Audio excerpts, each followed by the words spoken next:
I want to talk about my life, my story, and I want this to influence and inspire people to change their life from sin to God. I was born on the 9th of the 11th, 1988. My name is Christopher Liam Rose. My childhood was quite a really nice childhood. I had a lovely family. I have 3 brothers and 1 sister. We lived in a lot of estates in our life, a lot of ghetto estates. I was around a lot of bad crime, violence, abuse. When I was younger, my parents had a divorce. This divorce really changed my life because when my parents got divorced, I was very close to my father.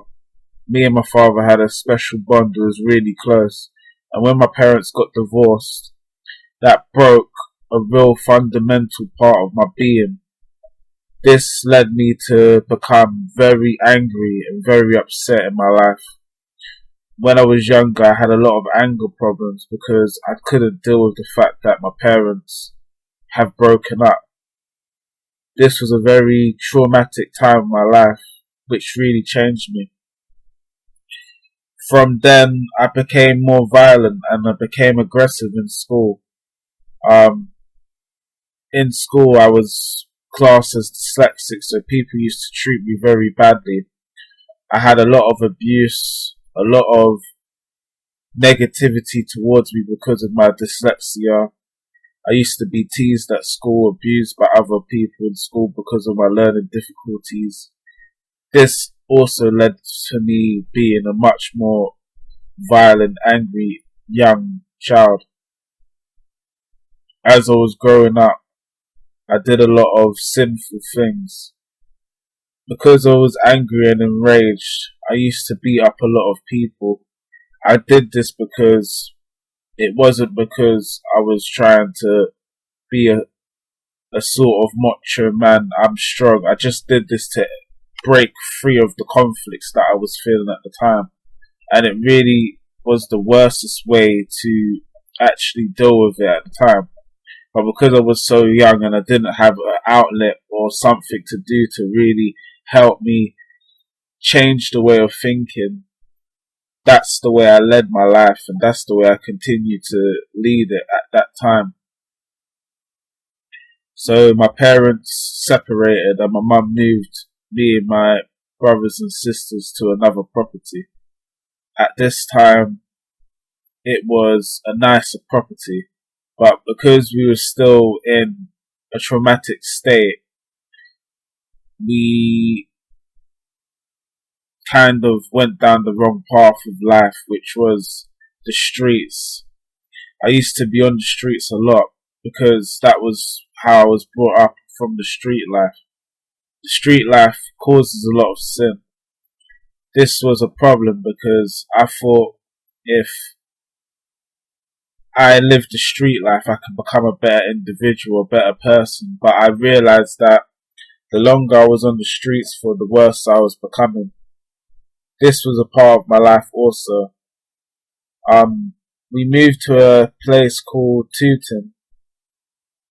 This is where my life really started because I was a bit older and I kind of learned a lot more about life and I had a lot more experiences.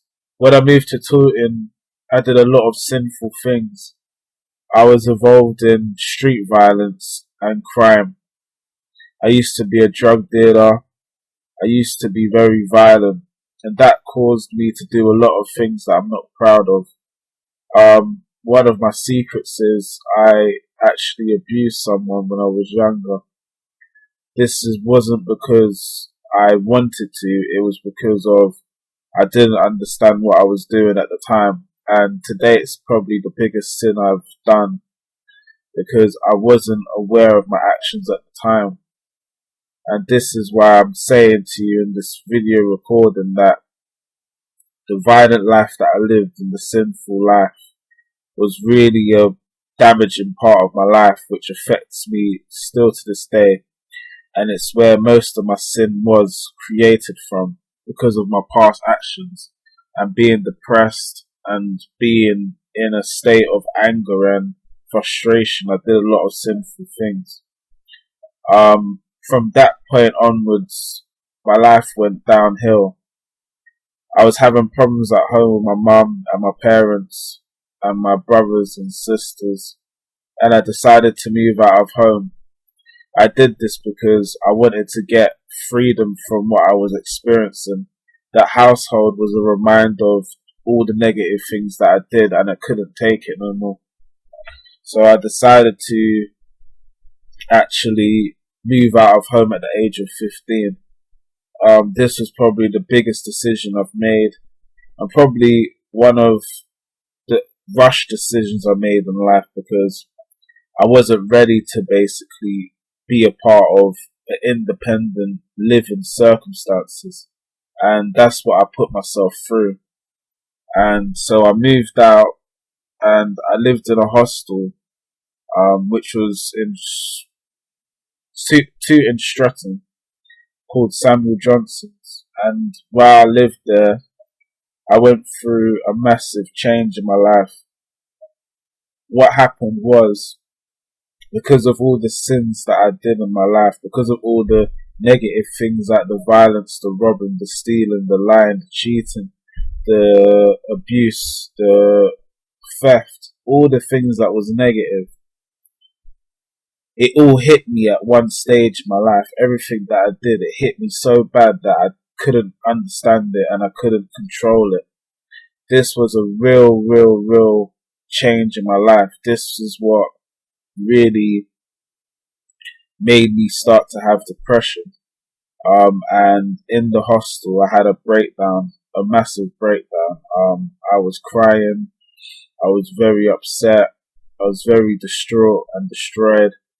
I didn't know who I was anymore. I was so completely overwhelmed with despair, stress, sorrow, pain, emotional problems, physical problems, spiritual problems.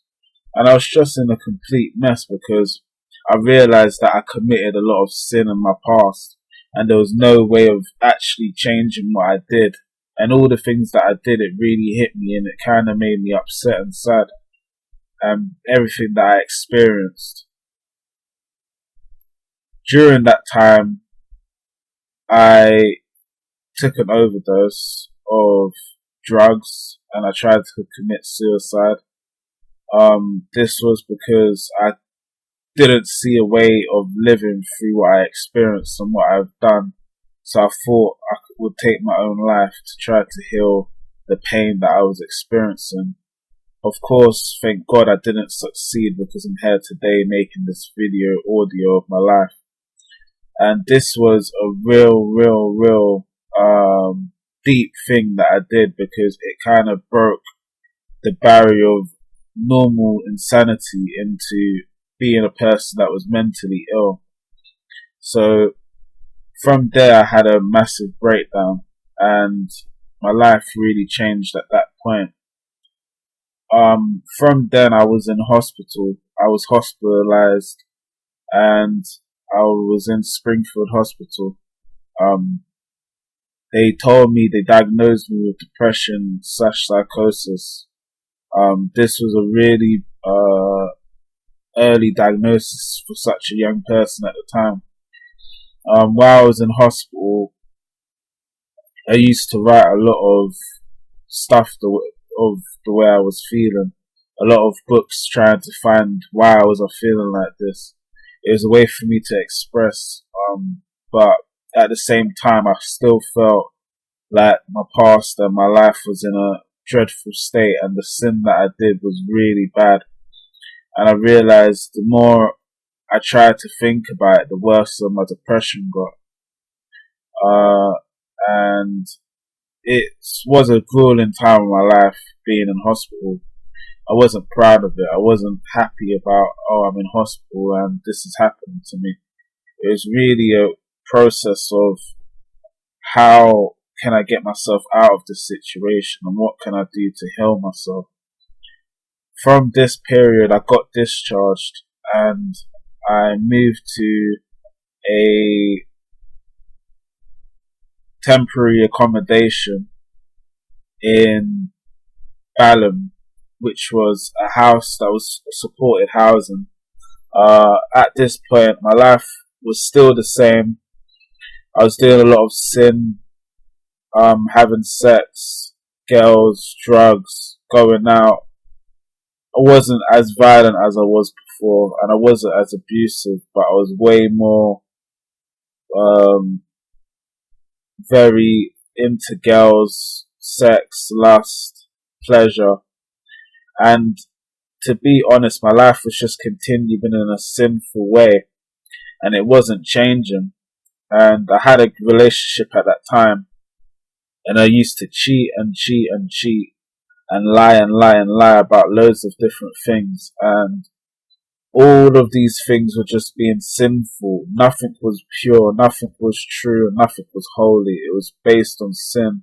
My whole life was based on sinful, lying, self-actions, and this was a real problem in my life, because everything was evolved around me. I didn't think about anything else. I didn't think about, how the world's gonna be, what people are doing, how can I be a better person, how can I love my family. It was just based on what I want and desired, really. And I went through a lot of experiences. I actually had another overdose of drugs that I took. I was smoking some weed, and it made my mind go crazy, and I had this massive panic attack with overdose of drugs, which nearly killed me, and I was in hospital because of it. This was another thing that happened to my life. I also had a near-death experience when we got into a fight with another gang, and I got hit in my back, I got hit in my face, I got beat up very badly, even though we fought back, but we got beat up very badly, and I was very abused and damaged. So I went through a lot of different near-death experiences in my life, which really is a part of my history, and it shows me that God was saving me all that time. When I didn't believe that God exists, when I was still in my sinful state, there was a part of me that God was actually helping and actually showing me that, look, you're doing all these things, but I still love you, and I'm still gonna save you. And when I moved out of Balham, I moved into a place in Battersea. I moved into my own flat. There, my life changed for the better. I became a better person, but I was still living a sinful life. I was still lusting with girls, having sex, having relationship problems, and lots of other things. My life took a turn for the worse when my ex-girlfriend of 5 years broke up with me. This was because she couldn't take it no more. She had enough of my lying, my cheating, and my abuse, and basically she broke up with me, which is fair enough because I was a bad person at that time. And then I was in a period of my life of being alone. I was all alone for the first time, with my depression, with my sinful way of living, with all my actions. And that's when I kind of found a light in my life. I kind of found music and expression. And I used to write music on pieces of paper to express the way I was feeling. And if it wasn't because of the breakup, I probably wouldn't have found music. And I started to write music in my flat and started to express myself the way I was feeling at the time. And this was healing me. This was making my life better. And then I realized I found a passion in life, which was music. And throughout my life in flat, I went to university. I had a lot of jobs. but my character was still the same. I was still living a sinful life. And this is the main essence of where it went wrong for me in my life. My life was still sinful, and it wasn't based on God. It was just based on self and self-desires. And that's basically my story, in short. And that's what happened in my life. So I want you to understand that most of my life has been a sinful life, and there's no ways of changing that unless you change yourself, and something has to change you for you to really see the truth of the way of your actions. And I found the truth through God, which I'm going to talk about next, which is my testimony.